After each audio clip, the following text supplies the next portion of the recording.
اعوذ باللہ من الشیطان الرجیم بسم اللہ الرحمن الرحیم۔ ناظرین، آئیے آج آپ کو پوٹھوار کے معروف موضع سہوٹ بدال کی سیر کرواتے ہیں۔ بڑے بڑے باغات اور آم کے درختوں میں گھرا ہوا یہ انتہائی خوبصورت مقام ہے۔ یہ گاؤں پوٹھوار کے نالا سرین کے مغربی کنارے پر واقع ہے اور راولپنڈی سے اس کا سفر تقریباً 40 کلومیٹر بنتا ہے۔ قریباً 1000 سال قبل آباد ہونے والا یہ موضع اس وقت سیاسی، معاشی اور معاشرتی طور پر بہت اہمیت کا حامل ہے۔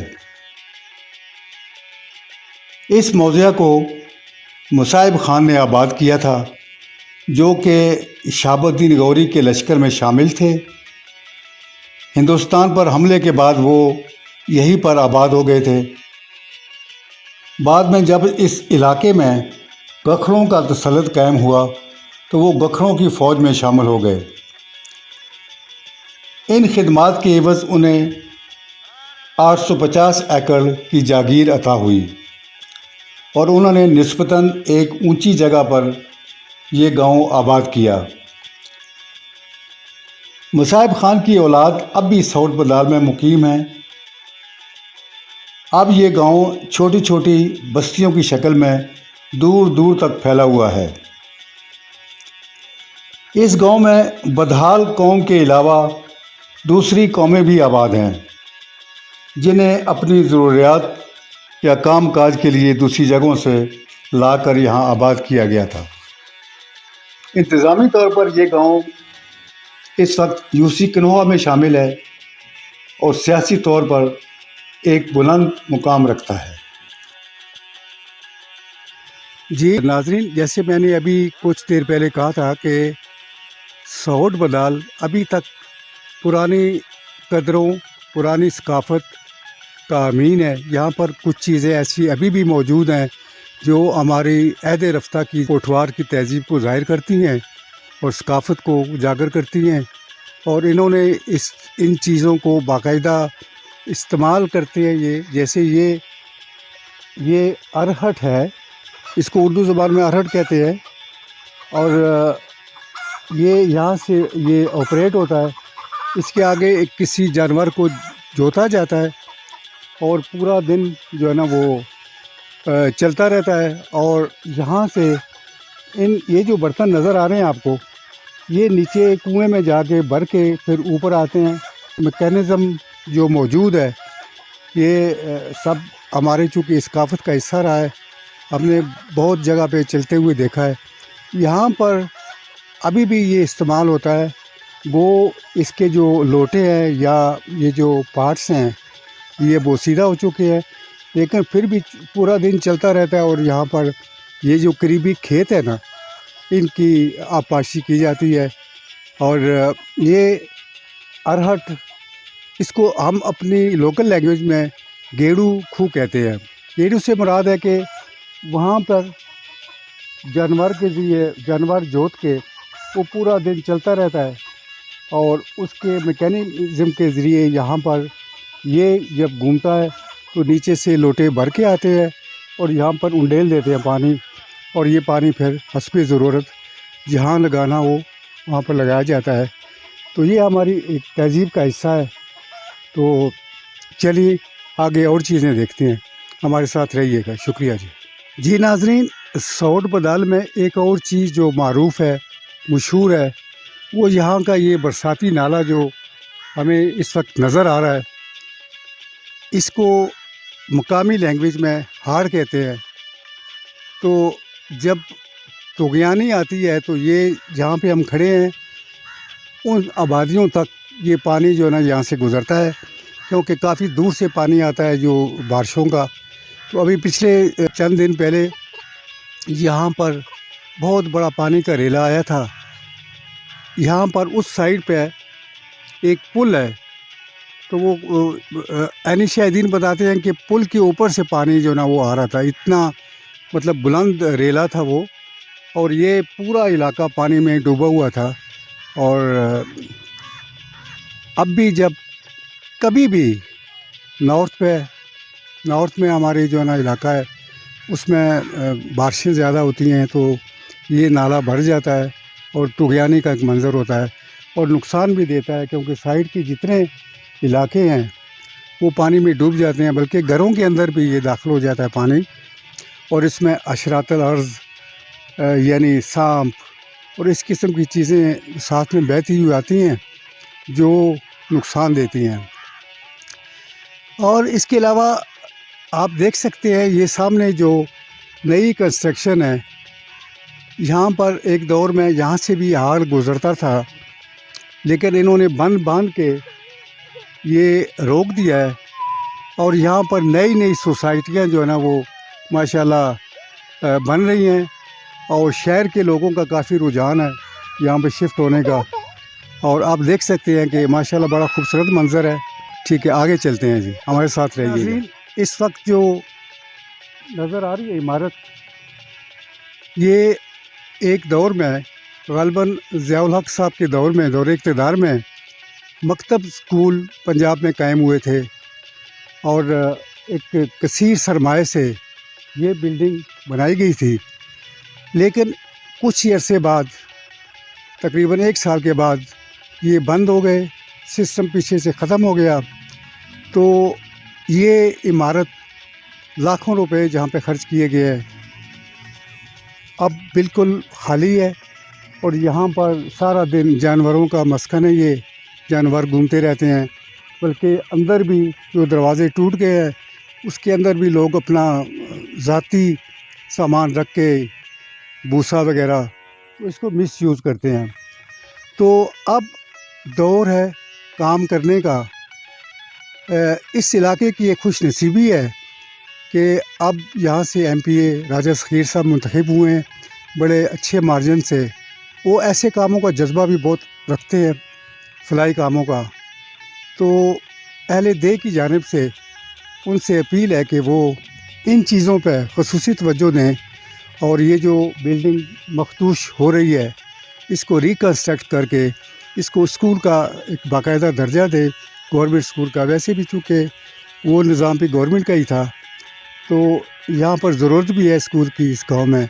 یہاں کے بچوں کو جب ہاڑ یہ چڑھتا ہے پانی تو بڑی مشکل سے بیچارے نزدیک یہ چوہا خالصہ ایک گاؤں ہے وہاں پر جاتے ہیں یہ پڑھنے کے لیے بچے، اور مشکل ہو جاتا ہے، کئی چھٹیاں کرنی پڑتی ہیں. تو راجہ صاحب سے اپیل ہے کہ اس اسکول پہ خاص توجہ دیں تاکہ بچوں کو سہولت مل جائے، اہل دے کو سہولت ملے، اور یہ جو سرمایہ ضائع ہو رہا ہے گورنمنٹ کا یہ کسی کام آئے. لیکن زمین بھی ہے، بلڈنگ بھی ہے، خالی اس کی ریپیئر کی ضرورت ہے، یا جو ریکوائرمنٹس ہے، اس کی چاردیواری گر چکی ہے، اور اس کو باقاعدہ ایک اسکول کا درجہ دیا جائے تاکہ آئندہ کی نسلیں ان کو یاد رکھیں. تو راجہ صاحب آپ سے خصوصی تعاون کی استدعا ہے. بہت شکریہ. جی ناظرین، یہ گلی یا سڑک جو ہے نا سوٹ بدال سے آتی ہے، اور آپ دیکھ سکتے ہیں کہ یہاں سے ہاڑ کی وجہ سے یہاں پہ بلاکیج ہے، کیونکہ جب پانی آتا ہے تو ظاہر ہے یہاں سے گزرنا مشکل ہو جاتا ہے. اور جو مقامی لوگ ہیں ان کو بہت دور اس پل سے گزر کے اپنی ضروریات کے لیے چوہا خالصہ، چونکہ نزدیک ترین قصبہ شہر یہی ہے، تو ان کو کافی دشواری ہوتی ہے یہاں سے چوہا خالصہ جانے میں. میں نے جیسے پہلے بتایا کہ راجہ صغیر صاحب جب سے اقتدار میں آئے ہیں انہوں نے اپنے علاقے میں بے انتہا ایسے فلاحی کام کیے ہیں. لوگ ان کے معتقد ہیں اور ماشاءاللہ اچھا جذبہ رکھتے ہیں. تو ان سے ایک بار پھر درخواست ہے کہ یہاں پر اگر پلی تو شاید کامیاب نہیں ہے، کیونکہ جب پانی کا ریلا آتا ہے تو پلی اس کے آگے کچھ نہیں ہے. ایک پل جو ہے نا یہاں سے اس سامنے اس جگہ تک پل بن جائے تو یہ لوگ جو ہے نا ان کو سہولت مل جائے گی، آسانی سے جا سکیں گے. ان کے کم از کم جو ہے نا 1 گھنٹہ بچے گا جو پیدل گھوم کے یہ جاتے ہیں وہاں پر. تو راج صاحب سے خصوصی اپیل ہے کہ یہاں کے پل کے بارے میں سوچیں اور لوگوں کو اچھا ایک اچھی سہولت دیں اور ان کو دعائیں ملیں گی. بہت بہت شکریہ جی, ہمارے ساتھ رہیے گا. جی ناظرین, سوٹ بدال میں واقعہ یہ آم کا جو درخت ہے یہ صدیوں پرانا ہے, اور ایک مخصوص پھل کا سائز اور مخصوص ذائقہ جو ہر آدمی یہاں کے جو باشندے ہیں وہ پہچانتے ہیں. اور تقریباً 1.5 صدی قبل جو ہے نا یہ درخت لگایا گیا تھا مقامی لوگوں کے مطابق, اور اس وقت دیکھیں آپ ابھی پورے جوبن پہ ہے, اور اس کے ساتھ پھل بھی جو ہے نا وہ منوں کے حساب سے آتا ہے. یہ روایات چلتی آتی ہیں, ان کے باپ نے, پھر ان کے باپ نے, ان کے دادا نے روایت بیان کی کہ یہ بہت عرصے سے یہ آم کا درخت یہاں پر موجود ہے اور اپنی پوری شان دکھا رہا ہے. تو اس کا ایک, جیسے میں نے عرض کی تھی کہ اس کا مخصوص ذائقے کا آم ہوتا ہے. ہم خود بچپن سے یہاں پہ آتے ہیں تو اس ذائقے سے اور سائز سے مستفید ہوتے ہیں. بہت میٹھا اور لذیذ قسم کا آم ہوتا ہے یہاں پر. تو ہمارے ساتھ اس وقت موجود ہیں جناب طاہر صاحب, جو یہاں پڑوس پہ ہی رہتے ہیں. تو ان سے پوچھیں گے کہ اس آم کے بارے میں وہ کیا کچھ جانتے ہیں. جناب طاہر صاحب. السلام علیکم جی. میں عرض کرنا کہ اساں یہ امب بہت اچھے عرصے سے خرید رہے ہیں. میرے دادا بھی, میرے ابو بھی, ہاں جی, میرے ابو, میرے دادا یہ خریدتے رہے ہیں. کنہرے مڑی اس بعد میں بھی چھوٹا جا سا تو میں بھی اس امبے نہیں تقریباً نگرانی کرنا رہا. کنہرے ہیں تقریباً 3,000 سے شروع ہے. 3,000 سے اصل کنہیں شروع کیا سا, تقریباً اصل 16-17,000 تک اس امبے گئے ہاں. یہ آم اصل دادا اور میرے ابو کہتے ہیں کہ یہ آم 4-5 آم دانے جڑے نا کلو پر چڑھتے تھے. تقریباً میں چھوٹا سا, تقریباً میں نے جب دیکھے ہیں اس تقریباً 8-10 آم 8-9 آم چڑھتے تھے. میں بیول گیا, ادھر آم لے کے گیا نا, وہ ادھر پرانے بندے وے, انہیں پھر چکھے امب تے انہیں آخیا کہ یہ امب وہ نہیں جڑا تو آنا ہے امب وہ نہیں. میں کہا کہ یہ امب بوڑھا ہو گیا اس لیے یہ چھوٹا ہو گیا ہے. تو یہ آم بہت مشہور, بہت زیادہ مشہور ہے اس علاقے وچوں. بڑے دور سے لوگ جڑا چیتے آمب کنہرے اور کھانے رہے, بہت پسندیدہ آمب آ, بہت میٹھا آمب ہونا سا. تقریباً اصل جتنا ایریا لگنا بڑے دور سے لوگ جڑے نا اچھی نا اتوں آمب اصل کو کہیں جانے ان سے. تو بہت تقریباً ہر علاقے گلی والا آمب مشہور ہونا سا. اس امبے کا گلی والا نام آ, تو یہ بہت مشہور آمب آ. ہاں جی, جتھا جیاں میں اصل جانے نا تو لوگ پوچھنے سے کہ وہ گلی والا آم پھلیا نہیں پھلیا وا, اتنا کہ زیادہ یہ مشہور درخت آ. بہت بہت شکریہ جی طاہر صاحب. ماشاء اللہ تساں بہت سوہنیاں گلاں کیتیاں. تے کوئی نہ پرانی چیز نے بارے چ ظاہر ہے پرانے لوگ جاننے تساں نے اباؤ اجداد تساں کی دسنے رہے کہ یہ آم کدوں لگا سی. صحیح گل تے میں تے اندازہ ہی لایا تقریباً 150 سال پرانا ہو سی ہے. یہ بہت پرانا ہے جی. اصل تقریباً 4 روپے کلو بیچنے رہے ہیں. میں جڑا تقریباً ماڑی بھی تقریباً 48-50 سال عمر. لیکن تساں تو بہت پرانا ہے. بہت پرانا ہے کیاں ماڑے دادا تقریباً تھوڑے جے تکے ابو والے سن بانے ہونے سے کہ دادا تساں ایک کنہرے اساں کنہرے ہیں تقریباً 7-8 آم جڑا نا کلو چڑھنے سے. تے اولا تو تسیں پتا کہ آنیاں دوائیاں پر بکنا سا. جڑا میں کن لگا بزرگاں نال اس ٹائم تقریباً 4 روپے 5 روپے 4 روپے 5 روپے آم بس کلو بیچیا جی.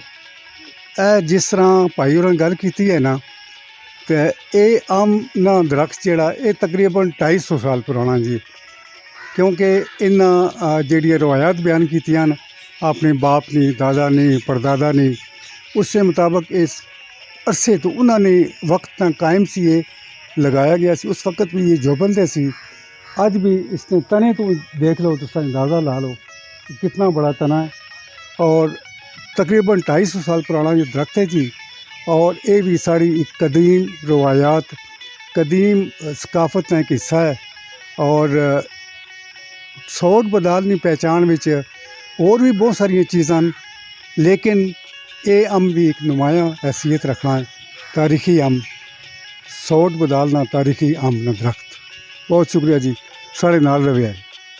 ناظرین, جیسے میں نے پہلے سے کہا ہے کہ یہاں پر بہت سی قدیم چیزیں ہیں جن کی عمر صدیوں کے حساب سے بنتی ہے.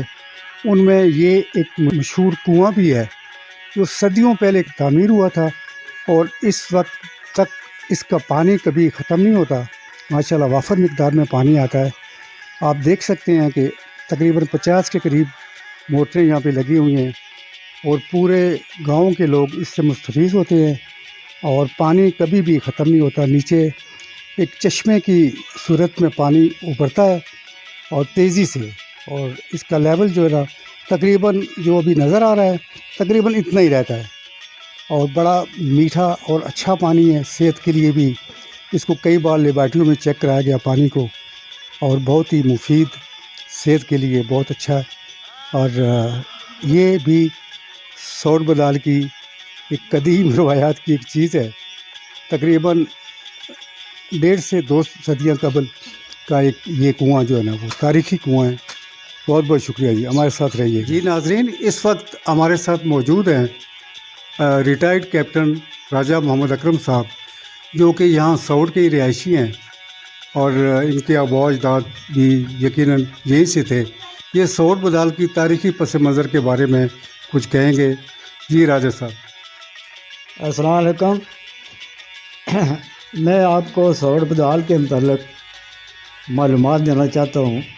وہ یہ ہے کہ یہ سوڑ بدال ایک قدیم گاؤں ہے اور یہ آج سے تقریباً کم و بیش 1000 سال پہلے آباد ہوا تھا. سوڑ بدال یہ ایک اونچی جگہ پر آبادی ہے اور نالا سری کے مغربی کنارے پر واقع ہے. سوڑ بدال جس آدمی نے آباد کیا وہ ہمارے خاندان کا جد امجد تھا.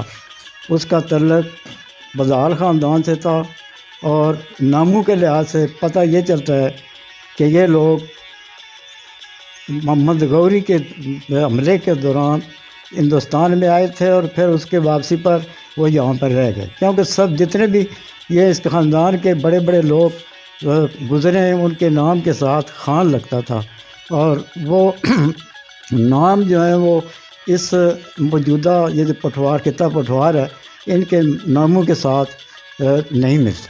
اس سے پتہ چلتا ہے کہ یہ لوگ وہاں سے آئے تھے، افغانستان سے یا کیا نام ہے روسی ترکستان سے آئے تھے اور یہاں پر آباد ہو گئے تھے محمد غوری کے جانے کے بعد.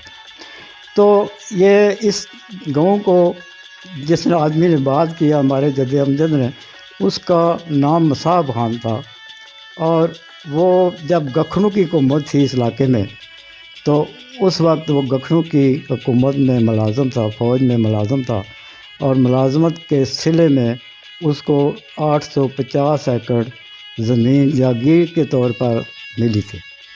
اس نے اپنی اس جاگیر میں سوڑ بدال کو آباد کیا. سوڑ بدال کو جس شخص نے آباد کیا وہ بہت عقل مند آدمی اور زیرک آدمی تھا. اس نے خاص پلان کے ساتھ اس کو آباد کیا. اس سوڑ بدال کی 4 گلیاں ہیں جو مختلف سمتوں کو نکلتی ہیں، چاروں سمت کو نکلتی ہیں. ہر گلی کی لمبائی چوڑائی اور اس کا خسرہ نمبر موجود ہے. سوڑ بدال پورے کا ایک خسرہ نمبر ہے، اور اس کے بعد ہر گلی کی لمبائی جو 17 فٹ سے زیادہ ہے، یعنی 3 قدم ایک گلی کی لمبائی ہے. اور اس کو بات کرنے کے لیے جو چیز نظر آتی ہے وہ یہ ہے کہ اس کا جو مشرقی علاقہ تھا، دریائے سرین کا جو کنارہ تھا اور اس کے ساتھ جو ملکہ زمینیں تھیں، اس ایریے کو اس نے چائے علاقے کا نام دیا، یعنی پانی والا علاقہ. وہ زمینیں تمام جو ہیں اس وقت بھی محکمہ مال کے کاغذوں میں چائے کے طور پر لکھی جاتی ہیں، اور اس میں اس نے آموں کے درخت لگائے جو آج اس وقت بھی بڑے بڑے آموں کی صورت میں یہاں پر موجود ہیں. اس علاقے میں سبزیاں اگائیں گی، پانی سے جو چیز پیدا ہوتی تھی وہاں پر سبزیاں، پھل اور دیگر فصلیں کاشت کی گئیں. مشرقی کنارے میں جو اونچائی والی جگہ تھی وہاں پر اس نے گاؤں آباد کیا، وہاں گھر آباد ہوئے، اور اسی طرح مغرب والی سائڈ پر بھی اس نے آموں کے درخت اور یہ باقی جو پھل کے درخت سے وہ لگائے. ہمارے گاؤں میں اس وقت کو کم از کم 5-6 قومیں آباد ہیں. تو اس نے جب یہ گاؤں آباد کیا تو یہ سنگل گاؤں تھا جو اس نے یہاں آباد کیا. اس کے سراؤنڈنگ ایریے میں 3 سے 4 کلومیٹر تک کوئی آبادی نہیں تھی.